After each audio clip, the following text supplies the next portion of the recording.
Once upon a time, in the land of ancient Israel, there lived a young boy named Samuel.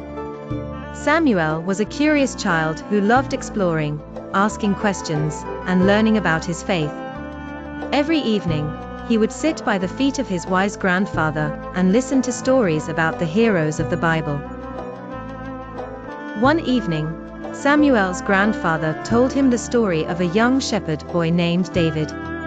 At that time, the Israelites were at war with the Philistines, and the mighty warrior Goliath was taunting the armies of Israel. Goliath was a giant, a formidable enemy who challenged the Israelites to send out a champion to fight him. But all the men of Israel were afraid. Out in the pastures, young David was tending his sheep, singing songs of praise to God, and playing his lyre. When David heard of Goliath's challenge, and saw how his countrymen cowered in fear, he was filled with righteous courage. David walked to King Saul's tent and offered to fight Goliath. "You are only a boy," said King Saul, "and he has been a warrior from his youth." But David said to Saul, "The Lord who delivered me from the paw of the lion and the paw of the bear will deliver me from the hand of this Philistine." Saul, seeing the light of faith shining in David's eyes, agreed and offered David his own armor. But David, trusting only in God, took only his sling and 5 smooth stones from the brook. As David approached Goliath, the giant laughed and cursed at him.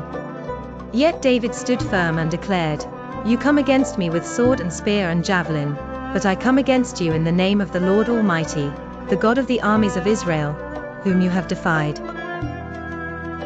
With faith guiding his hand, David placed a stone in his sling, whirled it around, and let it fly. The stone struck Goliath on the forehead, and the giant fell face down to the ground. David had triumphed over the giant, not with sword and spear, but with faith and the power of God. Samuel listened wide-eyed as his grandfather finished the story. "What is faith, Grandpa?" he asked. His grandfather replied, "Faith is believing and trusting in God's promises even when we cannot see how things will turn out." Just as David believed God would help him defeat Goliath, we can believe that God will help us in our lives too. Samuel nodded, feeling inspired by the story of David and Goliath. That night, as he lay in bed, he thought about how he could face his own giants with faith, courage, and trust in God. The lesson of the story reminds us that, like David, when we put our faith in God, even seemingly insurmountable challenges can be overcome. For with God, all things are possible.